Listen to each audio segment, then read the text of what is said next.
Keep your spine straight. Close your eyes. Take a deep breath in and exhale. Take a deep breath in. Exhale. Take a deep breath in. Hold it there. Oh.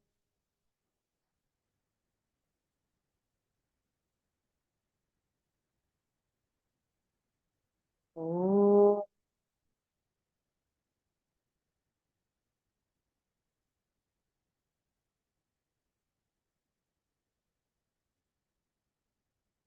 Oh.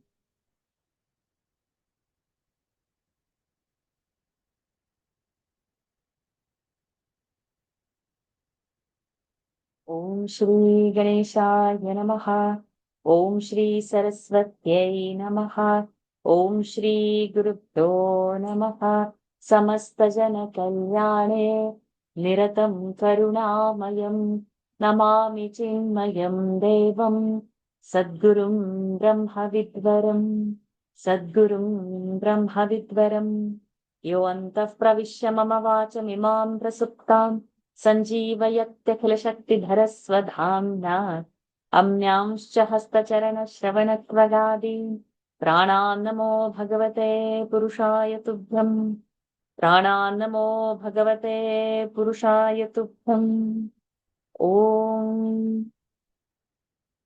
नमः प्रणवार्थाय शुद्धज्ञानैकमूर्तये निर्मलाय प्रशान्ताय दक्षिणामूर्तये नमः नारायणं नमस्कृत्य नरं चैव नरोत्तमं देवीं सरस्वतीं व्यासं ततो जयमुदीरयेत्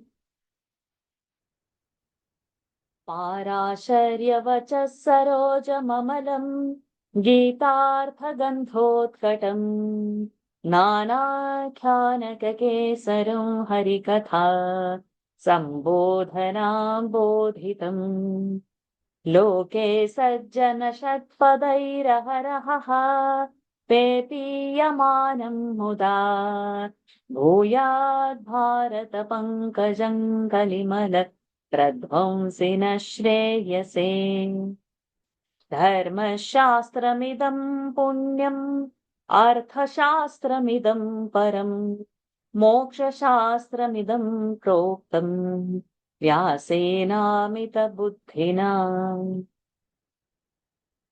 Pranams to the Lord. Pranams to all the Mahatmas in tonight's Mahabharata session. So with his grace, we have started with Swamiji's grace as well in last week. So the pattern, like we are going to do reading of Mahabharata.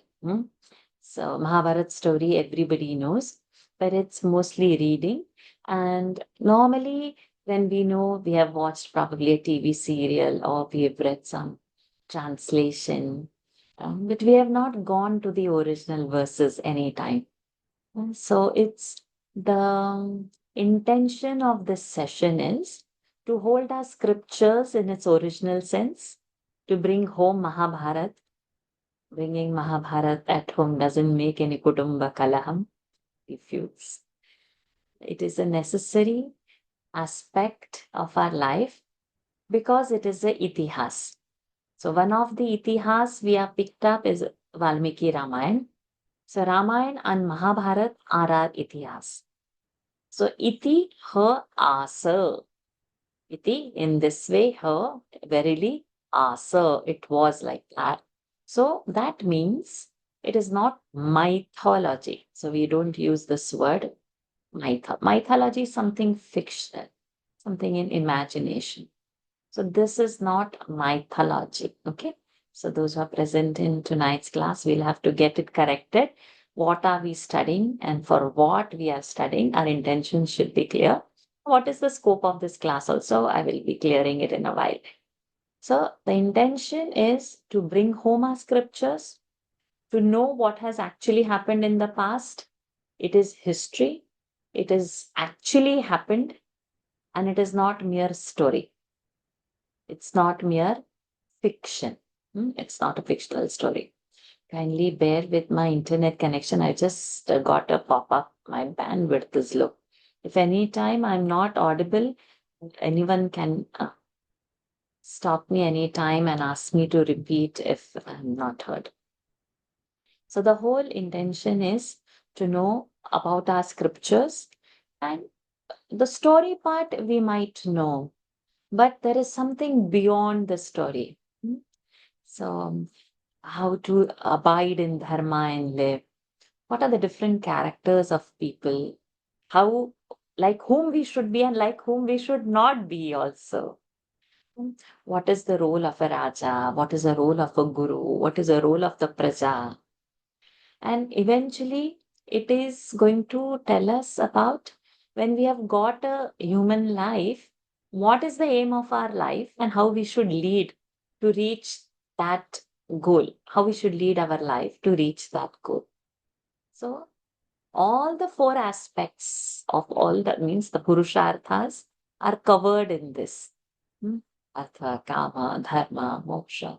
All this is covered in this. Of which, see, we have seen Vishnu Sahasranam, it is in this. We have seen Bhagavad Gita.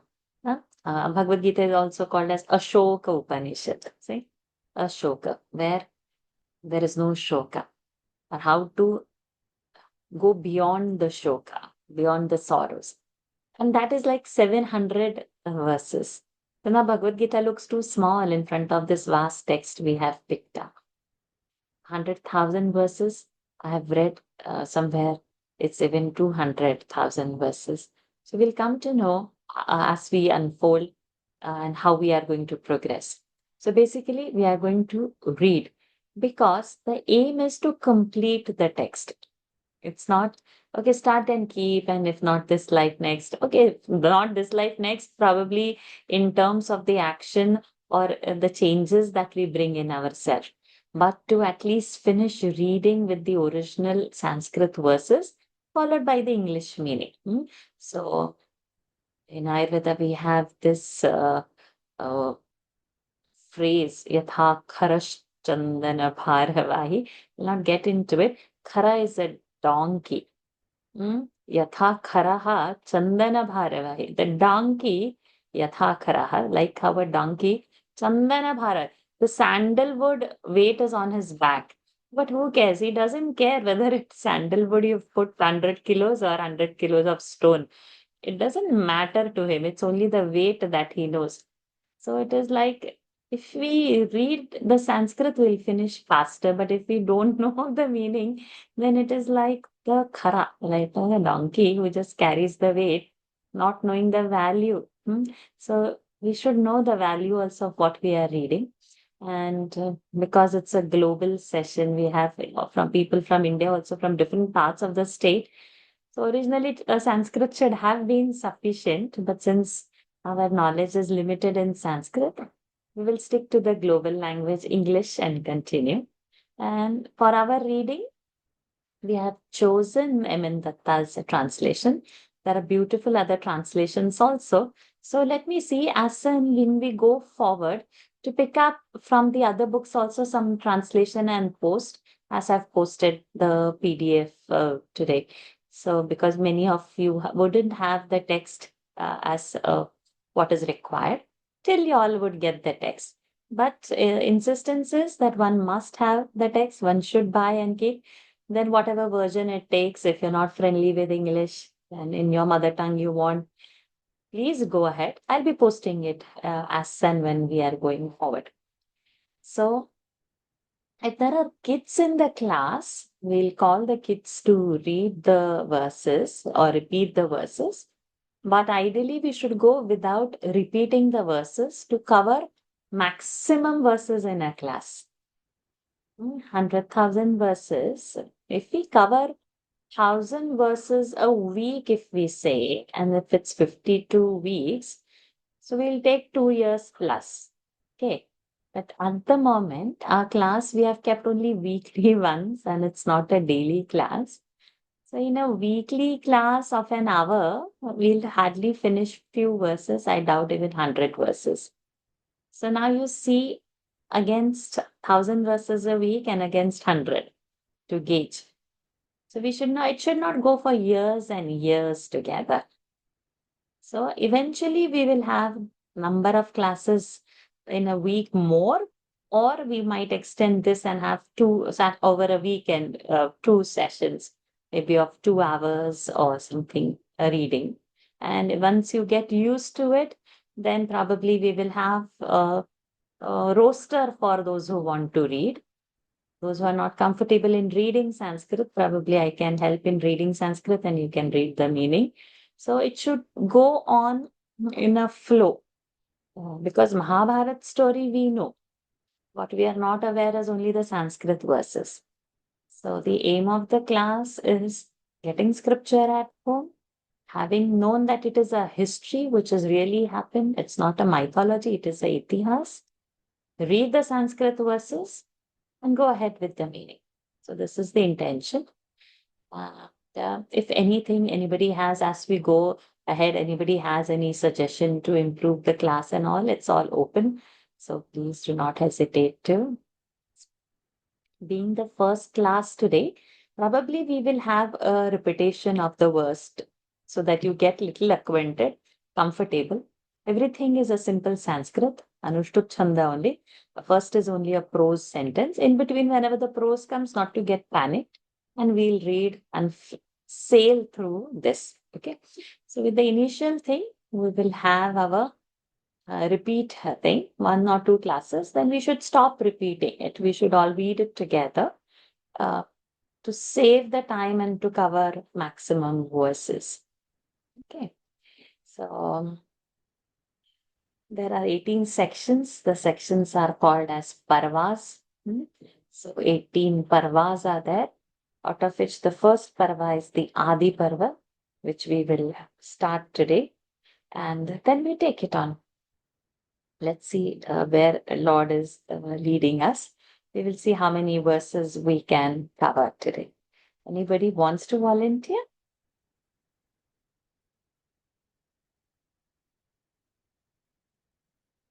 If nobody wants, I will start reading. So it's a chapter 1, which is going to get, it's called as Anukramanika Parva. It is describing the contents of the subject. You're not able to raise hand or nobody wants to chant. You're able to raise hands, sir. You're not able to unmute also, Lataji?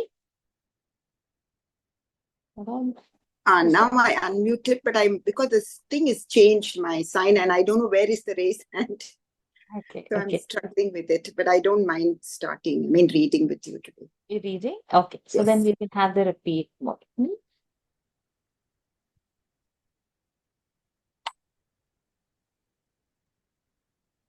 Let's start. We'll keep maybe probably a Gita tune for this, so that if you choose to read it later, probably individuals can read it for this.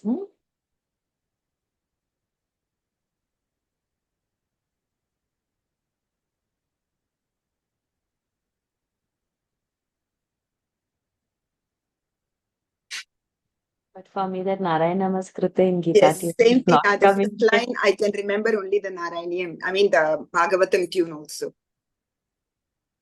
Narayanam Namaskritya Narayanan Namaskritya Naranchaiva Narottamam Naranchaiva Narottamam Devim Saraswatim Chaiva Devim Saraswatim Chaiva Tato Jayamudirayet.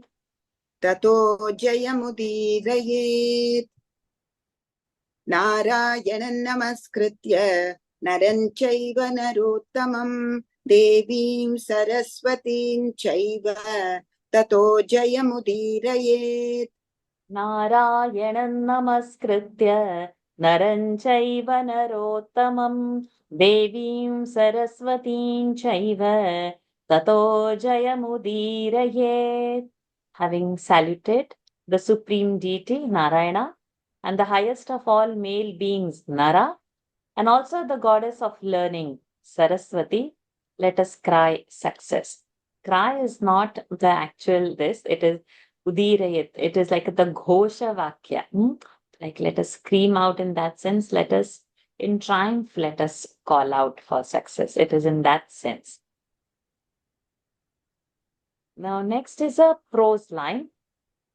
Lomaharshana putraha लोमहर्षणपुत्रः ugrashravaha उग्रश्रवाः sautif pauranicaha सौतिः पौराणिकः naimisharanye नैमिषारण्ये shaunakasya शौनकस्य कुलपतेः कुलपतेः द्वादशवार्षिके सत्रे द्वादशवार्षिके सत्रे लोमहर्षणपुत्रः उग्रश्रवाः सौतिः पौराणिको नैमिषारण्ये शैनकस्य कुल shauna, not sorry shay.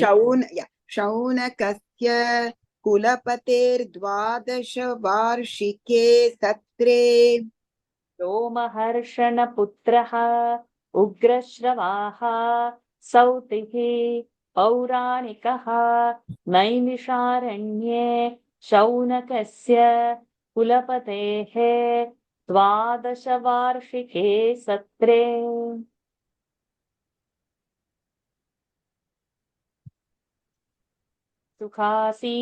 सुखासीनानभ्यगच्छत् सुखासीनामभ्यगच्छत् Brahmarshīn Samshita-Vratan. We have gone to the No, other I tune. know. It will be okay. Let it be. Let it be. Hmm. सुखासीनामभ्यगच्छत्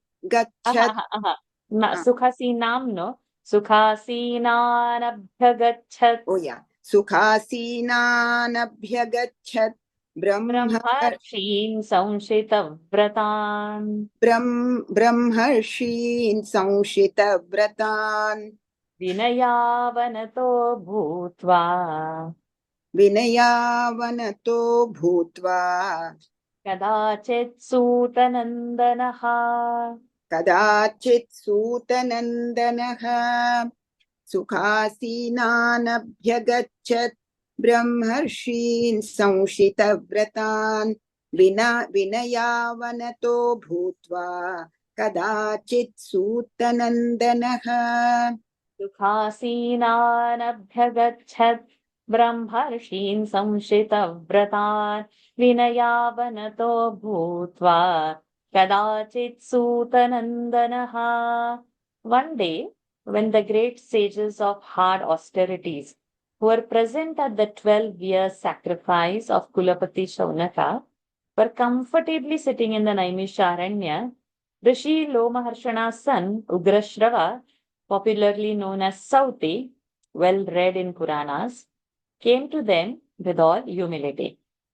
Tamashramamanupraptam तमाश्रममनुप्राप्तम् नैमिषारण्यवासिनाम् नैमिषारण्यवासिनाम् चित्राश्रोतुम् कथास्तत्र चित्राश्रोतुम् कथास्तत्र परिवव्रुस्तपस्विनः परिबभ्रुस्तपस्विनः तमाश्रममनुप्राप्तम् नैमिषारण्यवासिनाम् चित्राश्रोतुम् कथास्तत्र परिबभ्रुस्तपस्विनः तमाश्रममनुप्राप्तम् नैमिषारण्यवासिनाम् चित्राश्रोतुम् कथास्तत्र परिवव्रुस्तपस्विनः.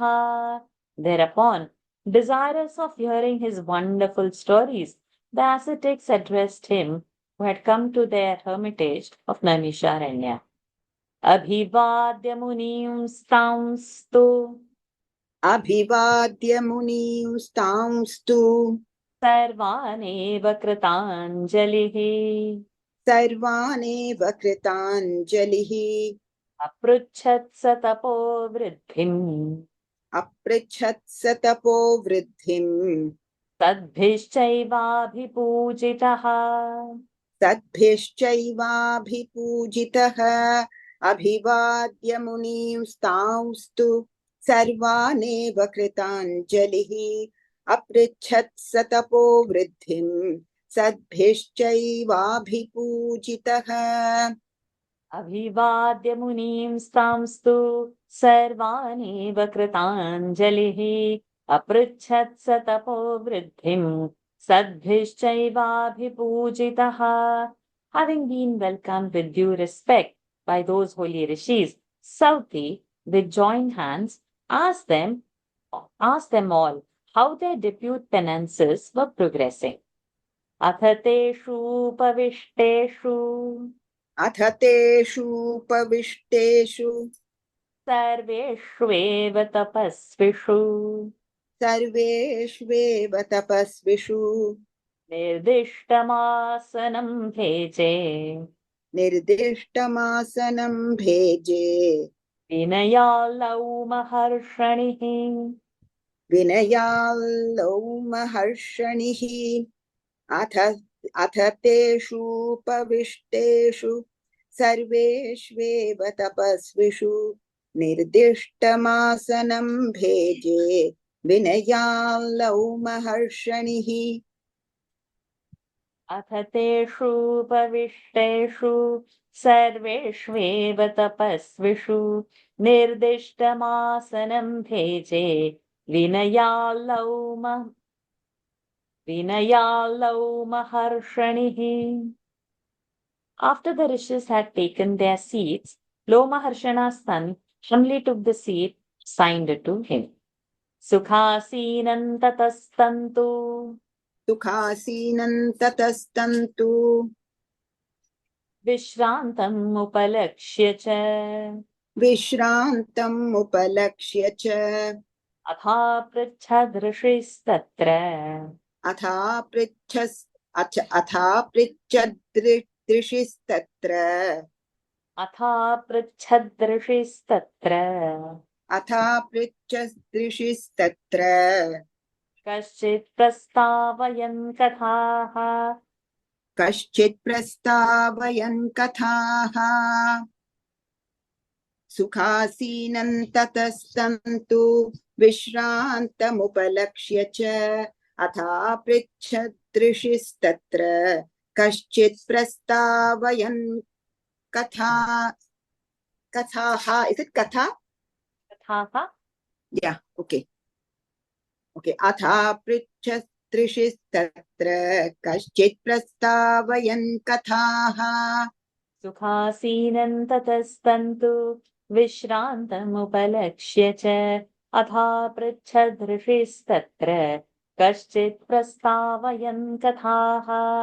Seeing that he had comfortably seated and observing that he had some rest after the fatigue, one of the rishis started the conversation saying, Kuta agamyate saute उत आगम्यते saute क्वचायं विहृतस्त्वया क्वचायं विहृतस्त्वया कालः कमलपत्राक्ष कालः कमलपत्राक्ष शंसैतत्पृच्छतो मम शंसैतत्पृच्छतो मम कुत आगम्यते saute क्वचायं विहृतस्त्वया कालः कमलपत्राक्ष शंसैतत्पृच्छतो मम उत आगम्यते सौते क्वचायं विहृतस्त्वया कालः कमलपत्राक्ष शंसैतत्पृच्छतो मम.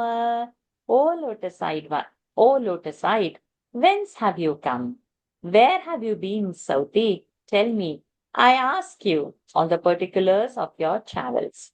Evam prishto bravit samyak एवं पृष्टो ब्रवीत् सम्यक् यथा वल्लौ महर्षणिः यथा वल्लौ महर्षणिः वाक्यं वचनसम्पन्नः वाक्यं वचनसम्पन्नः तेषां च चरिताश्रयम् तेषां च चरिताश्रयम् तस्मिन् एवं सदसि विस्तीर्णे तस्मिन् सदसि विस्तीर्णे मुनीनां भावितात्मनाम् मुनीनां भावितात्मनाम् एवं पृष्टो ब्रवीत् सम्यक् यथा वल्लौ महर्षणिः वाक्यं वचनसम्पन्नः तेषां च चरिताश्रयम् तस्मिन् सदसि विस्तीर्णे मुनीनां भावितात्मनाम्. I think the tune has to be different. the second line. Oh, तस्मिन् सदसि विस्तीर्णे मुनीनां भावितात्मनाम् तस्मिन् सदसि विस्तीर्णे मुनीनां भावितात्मनाम् एवं पृष्टो ब्रवीत् सम्यक् यथा वल्लौ महर्षणिः वाक्यं वचनसम्पन्नः तेषां च चरिताश्रयम् तस्मिन् सदसि विस्तीर्णे मुनीनां भावितात्मनाम्. When the accomplished speaker Sauti was thus questioned, he gave before that great assembly of contemplative rishis a well and a proper reply in words becoming their nature. Sautiruvacha सौतिर्वाच Janamejayasya rajarsheः जनमेजयस्य राजर्षेः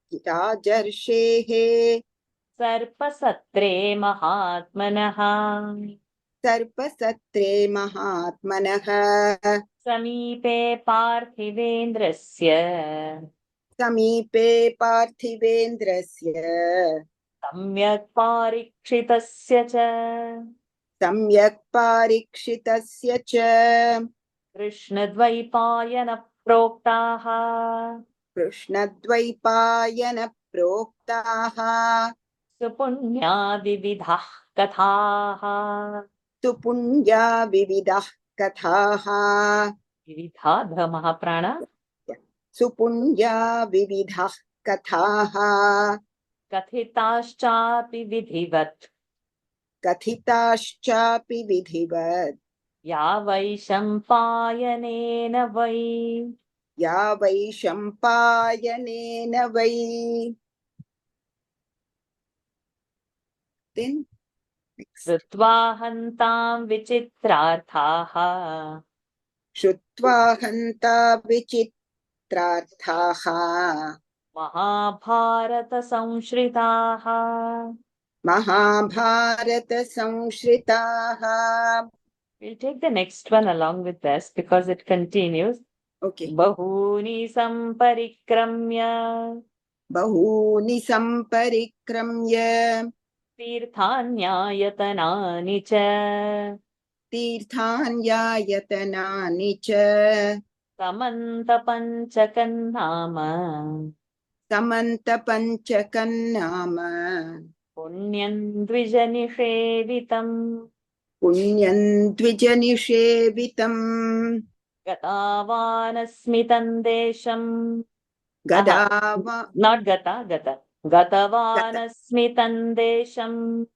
गतवानस्मि तन्देशम् युद्धं यत्राभवत् पुरा युद्धं यत्राभवत् पुरा कुरूणां पाण्डवानां च कुरूणां पाण्डवानां च सर्वेषां च महीक्षिताम् सर्वेषां च महीक्षिताम्.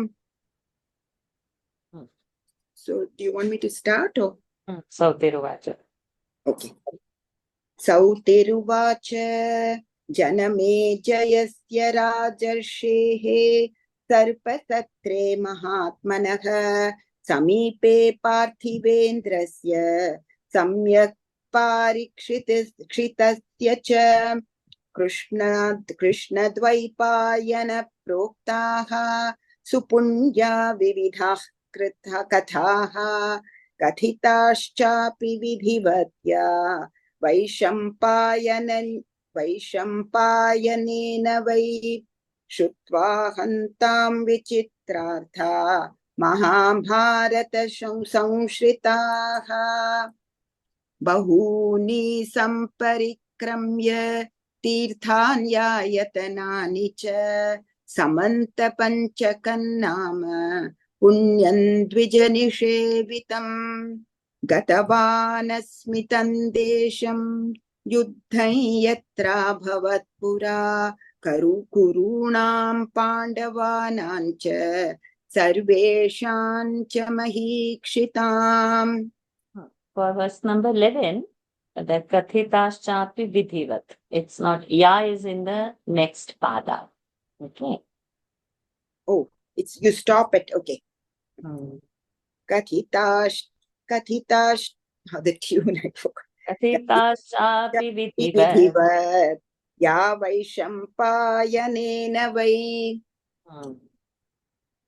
सौतिरुवाच जनमेजयस्य राजर्षेः सर्पसत्रे महात्मनः समीपे पार्थिवेन्द्रस्य सम्यक् पारीक्षितस्य च कृष्णद्वैपायनप्रोक्ताः सुपुण्या विविधाः कथाः कथिताश्चापि विधिवत् या वैशम्पायनेन वै श्रुत्वा हन्ता विचित्रार्थाः महाभारत संश्रिताः बहूनि सम्परिक्रम्य तीर्थान्यायतनानि च समन्तपञ्चकन्नाम पुण्यं द्विजनिषेवितम् गतवानस्मि तन्देशं युद्धं यत्राभवत् पुरा कुरूणां पाण्डवानां च सर्वेषां च महीक्षिताम्.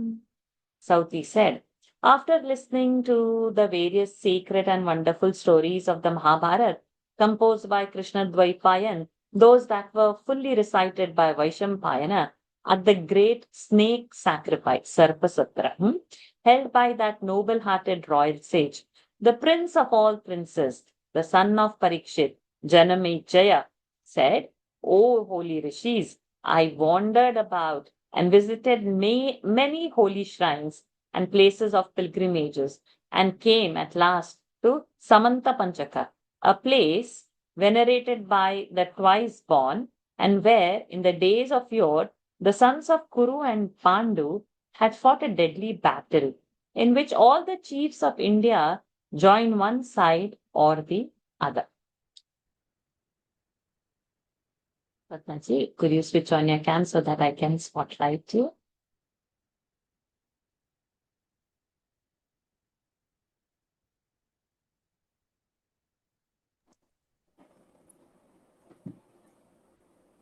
Number 14.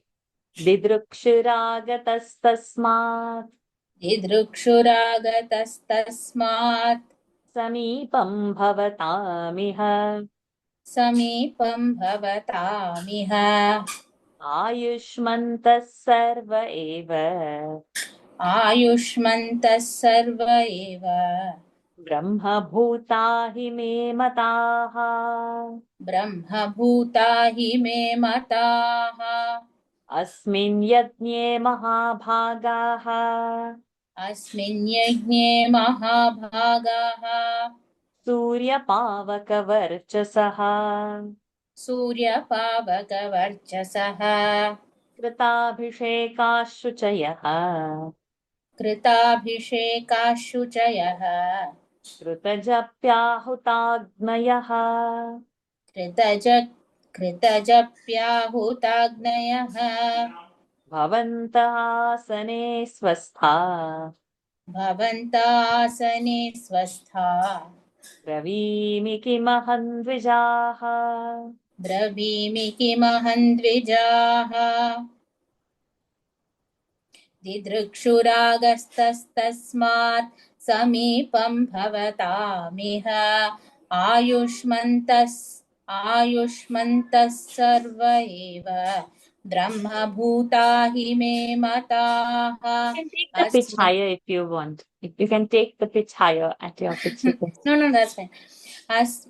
अस्मिन् यज्ञे महाभागाः सूर्यपावकवर्चसः कृताभिषेकाशुचयः कृतजप्याहुताग्नयः भवन्त आसने स्वस्था ब्रवीमि किमहं द्विजाः. We should add a visarga over there. Bhavanta asane swasthaha. We will do a visarga. It's a visarga sloka. दिदृक्षुरागतस्तस्मात् समीपं भवतामिह आयुष्मन्तः सर्व एव ब्रह्मभूता हि मे मताः अस्मिन् यज्ञे महाभागाः सूर्यपावकवर्चसः कृताभिषेकाशुचयः कृतजप्याहुताग्नयः भवन्तासने स्वस्थाः ब्रवीमि किमहं द्विजाः.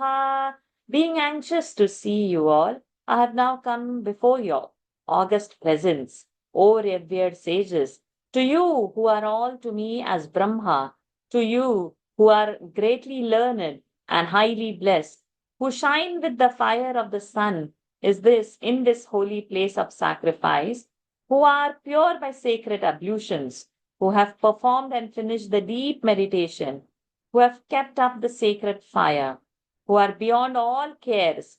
To you, O twice born ones, what shall I speak? Purana Samhitaः Punyaः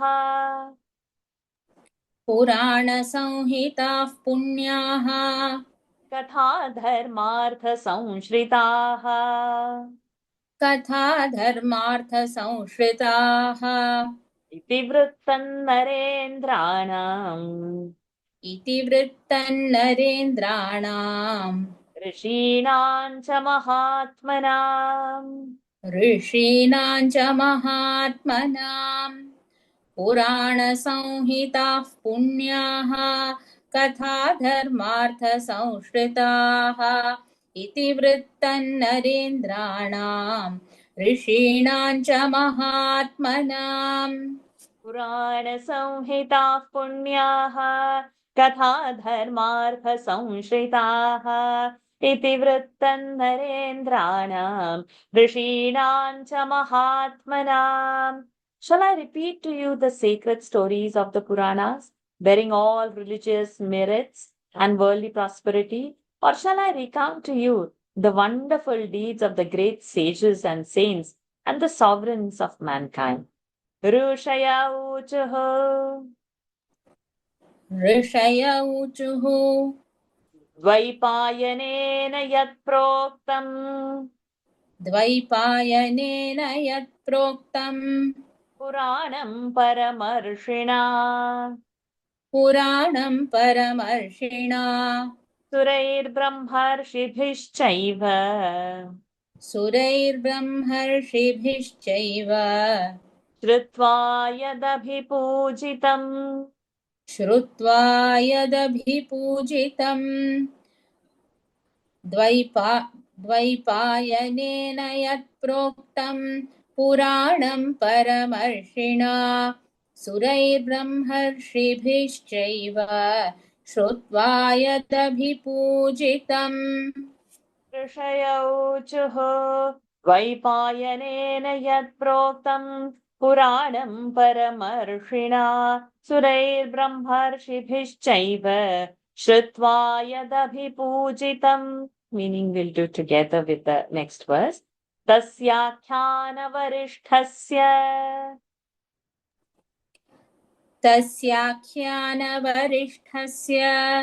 विचित्रपदपर्वणः विचित्रपदपर्वणः सूक्ष्मार्थन्याययुक्तस्य सूक्ष्मार्थन्याययुक्तस्य वेदार्थैर्भूषितस्य च वेदार्थैर्भूषितस्य च तस्याख्यानवरिष्ठस्य विचित्रपदपर्वणः सूक्ष्मार्थन्याययुक्तस्य वेदार्थैर्भूषितस्य च तस्याख्यानवरिष्ठस्य विचित्रपदपर्वणः सूक्ष्मार्थन्याययुक्तस्य वेदार्थैर्भूषितस्य च.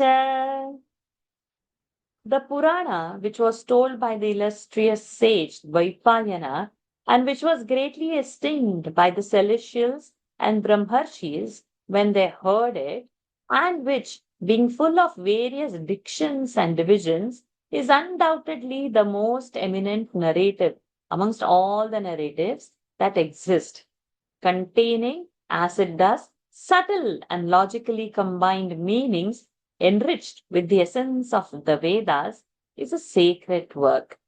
भारतस्येतिहासस्य भारतस्येतिहासस्य पुण्यां ग्रन्थार्थसंयुताम् पुण्यां ग्रन्थार्थसंयुताम् संस्कारोपगतां ब्राह्मीम् संस्कारोपगतां ब्राह्मीम् नानाशास्त्रोपबृंहिताम् नानाशास्त्रोपबृंहिताम् जनमेजयस्य यं राज्ञः जनमेजयस्य यां राज्ञः वैशम्पायन उक्तवान् वैशम्पायन उक्तवान् यथावत्स ऋषिस्तुष्ट्या यथावत् स ऋषिस्तुष्ट्या सत्रे द्वैपायनाज्ञया सत्रे द्वैपायनाज्ञया वेदैश्चतुर्भिः संयुक्ताम् वेदैश्चतुर्भिः संयुक्ताम् व्यासस्याद्भुतकर्मणः व्यासस्याद्भुतकर्मणः संहितां श्रोतुमिच्छामः संहितां श्रोतुमिच्छामः धर्म्यां पापभयापहाम् धर्म्यां पापभयापहाम् भारतस्येतिहासस्य पुण्यां ग्रन्थार्थसंयुतां संस्कारोपगतां ब्राह्मीं नानाशास्त्रोपबृंहितां जनमेजयस्य यां राज्ञः वैशम्पायन उक्तवान् यथावत् स ऋषिस्तुष्ट्या सत्रे द्वैपायनाज्ञया वेदैश्चतुर्भिः संयुक्तां व्यासस्याद्भुतकर्मणः संहितां श्रोतुमिच्छामः धर्म्यां पापभयापहाम् भारतस्येतिहासस्य पुण्यां ग्रन्थार्थसंयुतां संस्कारोपगतां ब्राह्मीं नानाशास्त्रोपबृंहितां जनमेजयस्य यां राज्ञः वैशम्पायन उक्तवान् यथावत् स ऋषिस्तुष्ट्या सत्रे द्वैपायनाज्ञया वेदैश्चतुर्भिः संयुक्तां व्यासस्याद्भुतकर्मणः संहितां श्रोतुमिच्छामः धर्म्यां पापभयापहाम्. It is composed in beautiful language and it includes all other works. It is explained by all Shastras and contains the sense of the four Vedas.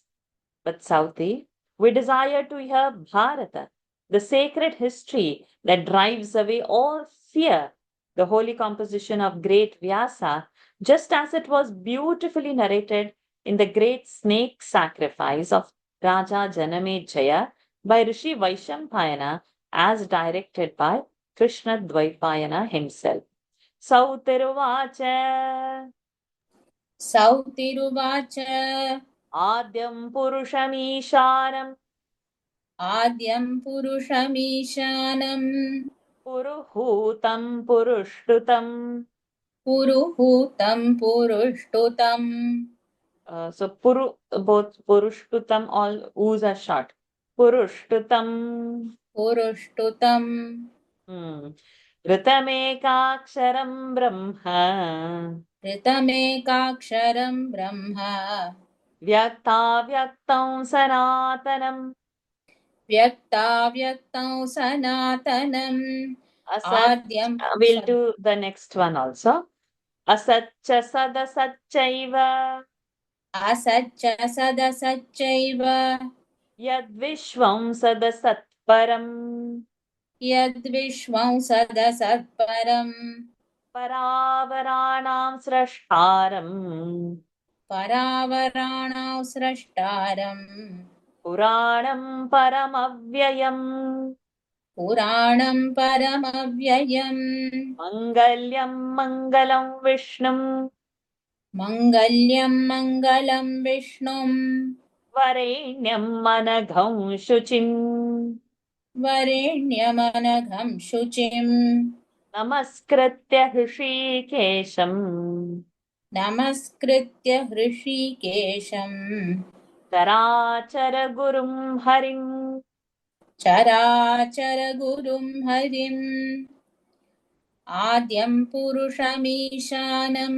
पुरुहूतं पुरुश्रुतं ऋतमेकाक्षरं ब्रह्म व्यक्ताव्यक्तं सनातनम् असच्च सदसच्चैव यद्विश्वं सदसत्परं परावराणां स्रष्टारं पुराणं परमव्ययम् मङ्गल्यं मङ्गलं विष्णुं वरेण्यमनघं शुचिं नमस्कृत्य हृषीकेशं चराचरगुरुं हरिम् सौतिरुवाच आद्यं पुरुषमीशानं पुरुहूतं पुरुष्टुतं ऋतमेकाक्षरं ब्रह्म व्यक्ताव्यक्तं सनातनम् असच्च सदसच्चैव यद्विश्वं सदसत्परं परावराणां स्रष्टारं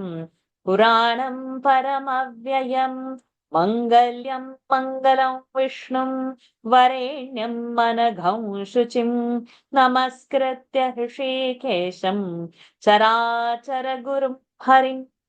Sauti then said, bowing most reverentially, my head to the original, first being Ishana, who is adored by all and to whom all make offerings, who is the true, unchangeable one, who is manifested and unmanifested, eternal and everlasting Brahma, who is both non-existing and existing, who is the existing universe and still distinct from both the existing and the non-existing world, who is the originator of all, both high and low, who is ancient, great, and undecaying, Vishnu, who is pleasing and auspicious one, who is worthy of all worship, pure and sinless, who is Hari, the Lord of the faculties, the guide of all the movable and the immovable. Maharshev Pujitasyeha महर्षिः पूजितस्येह सर्वलोकैर्महात्मनः सर्वलोकैर्महात्मनः प्रवक्ष्यामि मतं पुण्यम् प्रवक्ष्यामि मतं पुण्यम् व्यासस्याद्भृतकर्मणः अद्भुतं व्यासस्याद्भुतकर्मणः व्यासस्याद्भुतकर्मणः महर्षेः पूजितस्येह सर्वलोकैर्महात्मनः प्रवक्ष्यामि मतं पुण्यम् व्यासस्याद्भुतकर्मणः महर्षेः पूजितस्येह सर्वलोकैर्महात्मनः प्रवक्ष्यामि मतं पुण्यं व्यासस्याद्भुतकर्मणः. O Rishis, I shall now describe to you the holy thoughts of the great Rishi of the wonderful deeds, the sage Vyasa, who is worshipped by all of you here. Achakyuh kavayah kechit आचख्युः कवयः केचित् सम्प्रत्याचक्षते परे सम्प्रत्याचक्षते परे आख्यास्यन्ति तथैवान्ये आख्यास्यन्ति तथैवान्ये इतिहासमिमं भुवि इतिहासमिमं भुवि इदं तु आच त्रिषु लोकेषु इदन्तुर्षु लोकेषु महज्ञानं प्रतिष्ठितम् महज्ञानं प्रतिष्ठितम् स्तरैश्च समासैश्च विस्तरैश्च समासैश्च आर्यते यद्विजातिभिः धार्यते यद्विजातिभिः अलङ्कृतं शुभैः शब्दैः अलङ्कृतं शुभैः शब्दैः समयैर्दिव्यमानुषैः समयैर्दिव्यमानुषैः छन्दोवृत्तैश्च विविधैः छन्दोवृत्तैश्च विविधैः अन्वितं विदुषां प्रियम् अन्वितं विदुषां प्रियम् महर्षेः पूजितस्येह सर्वलोकैर्महात्मनः प्रवक्ष्यामि मतं पुण्यं व्यासस्याद्भुतकर्मणः आचख्युः कवयः केचित् सम्प्रत्याचक्षते परे आख्यास्यन्ति तथैवान्ये इतिहासमिमं भुवि इदं तु त्रिषु लोकेषु महज्ञानं प्रतिष्ठितम् विस्तरैश्च समासैश्च धार्यते यद्विजातिभिः अलङ्कृतं शुभैः शब्दैः समयैर्दिव्यमानुषैः छन्दोवृत्तैश्च विविधैः अन्वितं विदुषां प्रियम् आचख्युः कवयः केचित् सम्प्रत्याचक्षते परे आख्यास्यन्ति तथैवान्ये इतिहासमिमं भुवि इदं तु त्रिषु देयर इज अ द्वित्वा इदं तु त्रिषु लोकेषु महज्ञानं प्रतिष्ठितं विस्तरैश्च समासैश्च धार्यते यद्विजातिभिः अलङ्कृतं शुभैः शब्दैः समयैर्दिव्यमानुषैः छन्दोवृत्तैश्च विविधैः अन्वितं विदुषां प्रियम्. Some bards have already sung this history, and some again are teaching it to others. Others will no doubt do the same hereafter on earth. It is a great source of knowledge all through the three worlds. It is possessed by the twice born in detail and copious forms. It is embellished with elegant expressions, with human and divine conversations, and with various poetical meters. It is therefore the great delight of the learned.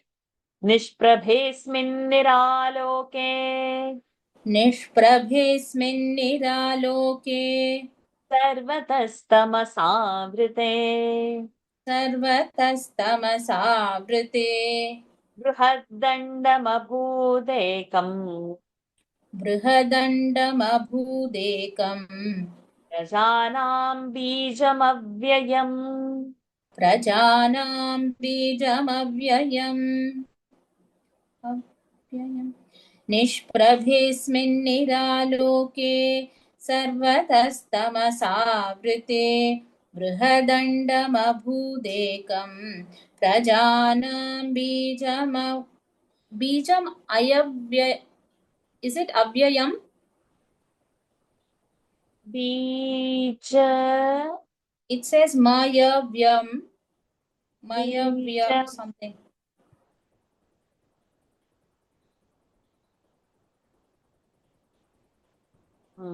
There is a typo. Bijamayavyayam.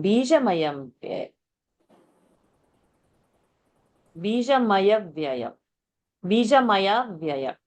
Okay. Bruhaddandamabhudekam. बृहदण्डमभूदेकम्. It's the end, no? Brihadandamabhudekam Brihadandamabhudekam Prajanam Bijamayavvyayam. Prajanam Bijamayavvyayam. We have to add one, yeah? Bijamaya. Like how we have Suvarnamaya. Like that Bijamaya Vyayam. So we have to add a ya over there, no? Bijam. No, it is not Avyaya. Bijamaya Vyayam. Vyayam. Correct. Bijamaya. Bijamaya Vyayam. Correct. Okay. Bijamaya Vyayam. Bijamayavyam. Oh, Bijamayavyam. That's what is That's written. They're saying adding a year. 1 minute. I will count the verses.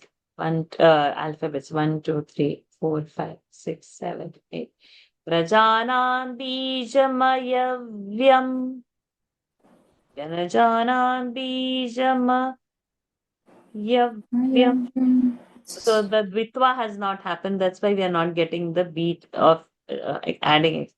Prajanam Bijamayavyam. Bijamayavyam. Yav will have a pressure, then the tune will fade. Brihadandamabhudekam. Prajanam Bijamayavyam. Brihadandamabhudekam.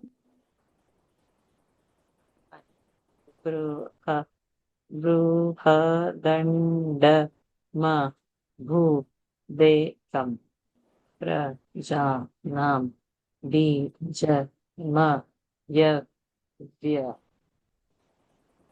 It's there. No, you need to add any extra. Bijamayavyam. Prajanam Bijamayavyam. Okay. We'll have to leave it like that only. Yes. You can start from beginning. Nishprabhe from there. Yes, correct. निष्प्रभेऽस्मिन् निरालोके सर्वतस्तमसावृते बृहदण्डमभूदेकं प्रजानां बीजमयव्यम्. It's actually sounding like one is short when we are But chanting. there are 8 alphabets, so again I counted. See, pra, ja, nam, vi, ja, ma, ya, vyam. 8 are there. So chandas is complete. So we are not Bijamayavyam, Mayavyam, Bijamayavyam. Somebody's written in the English, it says Prajanam Bijam Akshayam. Avyaya and Akshaya is same meaning. Avyaya without any. So Bijamayavya. But we are not saying Avyaya. Sorry for... No, Mayavya. Mayavya. Bijamayavya. Yeah, Mayavyam. Okay, so we'll just keep. We'll leave at that. Yeah, we'll face challenges. Okay, somebody has Akshayam. Okay. Rodrigo has said that there is a Shabda Ched over there. Okay, so there is Akshay. Okay, doesn't matter, Rodrigo.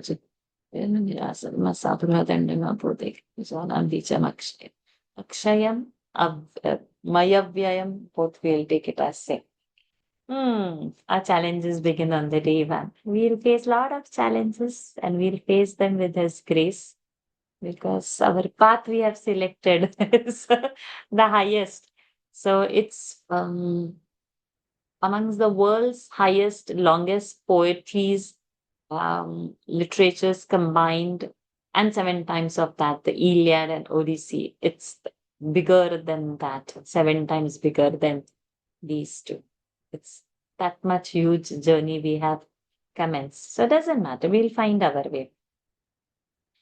निष्प्रभेऽस्मिन् निरालोके सर्वतस्तमसावृते बृहदण्डमभूदेकं प्रजानां बीजमयव्यम् In this universe, when there was no brightness and no light, and when all was enveloped in darkness, there came into being a mighty egg, Bruhadandamabhudekam, the one inexhaustible seed of all created beings, Prajanam Bijamavya. So the Bijamavyam is that same, inexhaustible.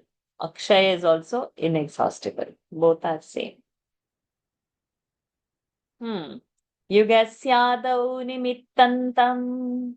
Nimittantat. युगस् युगस्यादौ निमित्तं Tat. निमित्तं तत्. Okay. When we open the sandhi. Yugasyadau nimittantat. युगस्यादौ निमित्तं तत् Mahaddivyam prachakshate. महद्दिव्यं प्रचक्षते Yasmin samshruyate satyam. यस्मिन् संश्रूयते सत्यम् Jyotirbrahma sanatanam. ज्योतिर्ब्रह्म सनातनम् Adbhutam chapyachintyan cha. अद्भुतं चाप्यचिन्त्यं च सर्वत्र समताङ्गतम्. सर्वत्र समताङ्गतम् अव्यक्तं कारणं सूक्ष्मम्. अव्यक्तं कारणं सूक्ष्मम् यत्तत् सदसदात्मकम्. यत्तत् सदसदात्मकम् युगस्यादौ निमित्तं तद् महद्दिव्यं प्रचक्षते यस्मिन् संश्रूयते सत्यं ज्योतिर्ब्रह्म सनातनम् अद्भुतं चाप्यचिन्त्यं च सर्वत्र समताङ्गतम् अव्यक्तं कारणं सूक्ष्मं यत्तत् सदसदात्मकम्. युगस्यादौ निमित्तं तत् महद्दिव्यं प्रचक्षते यस्मिं संश्रूयते सत्यं ज्योतिर्ब्रह्म सनातनम् अद्भुतं चाप्यचिन्त्यं च सर्वत्र समताङ्गतम् अव्यक्तं कारणं सूक्ष्मं यत्तत् सदसदात्मकम्. It is called Mahadivya and was created at the beginning of the Yuga. In it existed the true light, Brahma, the eternal one, the wonderful and inconceivable being, the omnipresent, invisible, and subtle cause, the entity and non-entity natured self. So I think we'll pause here for today. And then from this egg, what has happened? So we are getting through the beginning. I'll suggest everyone revisit these 31 verses, reread. If anything is there, please do not hesitate to ask. We'll try to accommodate questions through the WhatsApp group itself and continue the flow of the verses. And so today, day one, not bad, 31 verses. But slowly we would increase the speed. And then we'll take a poll in the WhatsApp group if we can increase the time to 1.5 hours to accommodate more verses. Once we become comfortable with the scripture in our hand, and then probably we'll increase 1 or 2 more days and increase the time. So instead of having then 7 hours of the week, we'll try to finish it in 2 days or 3 days by increasing the time of the number of days. The intention is to have, more verses finished. We'll start as 100 verses, then we'll increase. At least so much should finish in a week's time. Okay. Let's end today's session. Om Purnamadah Purnamidam Purnat Purnamudachyate Purnasya Purnamadaya Purnamevavashishyate Om Shanti Shanti Shanti Harihi Om Shri Gurubhyo Namaha Harihi Om Shri Krishnarpanamastu. Namaste, Varshaji. I have a question. Can I ask? Yes, please do ask. Varshaji, are there any Jnana shlokas for this, or we just say the Bhagavatam shlokas only? Because uh, I have not seen any Jnana shlokas for this yet. So Dhyana Shlokas is It's what just we chanted. Narayan. Means for the okay, like that. Yes. But what we chanted before that, we took one Gita verse, Parasharya. I'll post the Dhyana Okay, Shlokas, what we are going to like what I've chanted today. I'll post it in the group. One last verse I had not chanted. I was not sure about that word, so I've not chanted it today. But I'll post the Dhyana Shlokas in the group. okay. Okay. And Thank you, requesting all Varshaji. to message me saying if this method is okay, if you have any other suggestion, please do not hesitate because it's our session. It's not going to be that it's my session and I'm teaching. I'm not teaching. We all are on the same path and we are all going together with the same intention. And as we progress, it would be the individual reading also. So we'll put the roster in the WhatsApp group that who's going to read today. And those who are not comfortable reading Sanskrit and want to read only English, then probably I'll help with the Sanskrit. And so it was going to be like our session. There is no teacher and the taught over here. I'm also learning. And yes, I have not read Mahabharata myself completely anytime. So this is our journey together. And how to make it beautiful is our individual perception. So please do not hesitate to suggest, to message me, and we'll try to incorporate and make the best use of the time that we have. The Lord has gifted us with that so that we become more closer to the Lord. And as Swamiji had said, how to develop a devotion and how to develop a dispassion, love towards the Lord, devotion, and getting away from the world. If we bring too much world into our activity, we are pushed away from the Lord. So getting away from the world. Well, that is dispassion, he had said. So let's keep his words as our direction and keep the intention bringing in back again and again. And this is for this class, but for the other classes, it will soon start. There were too many things handled. Today's Valmiki is not there, but most probably the next week or the following week, we should be able to start. Maybe tomorrow's Narayaniam, we should be able to start. We'll put that in the group. Yeah. So now, if we will see, we have all the range. Nothing more is needed. One side Mahabharata, other side Ramayana, one side Bhagavad. Three major texts in life one must have. We have that. Not able to do this Bhagavatam, we have a shorter version. Narayaniam is going on. Not able to do Narayaniam, we have still a shorter version. One more, just chapter Eknathi Bhagavatam we have over there as well. We have got so much variety. We've got Gita session going on one. So all are linked to again Ramayana and Mahabharata. If you see what we are doing is only these two. Nothing more is needed in life at all. So let us just pray that may all our classes come on track without any speed breakers into it. That's the only prayer at the feet of you. Okay, so we end today's session. We meet next Sunday, and slowly we'll increase the time to 1.5 hours once we get comfortable. Hari Om, everyone. Thank you for joining. Hari Om, Dr. Varsha. Hari Om, Thank Varsha. you. Thank you, Thank you very Varshaji. much. Hari Om, So, Yes, Hari Om, Varshaji. Hari Om. Thank you so much. Hari Om, Varshaji. Hari Om. Hari Om, Namaste ji. Thank you. Yeah, hi, Thank you Ki. so much. Thank you. Thank you.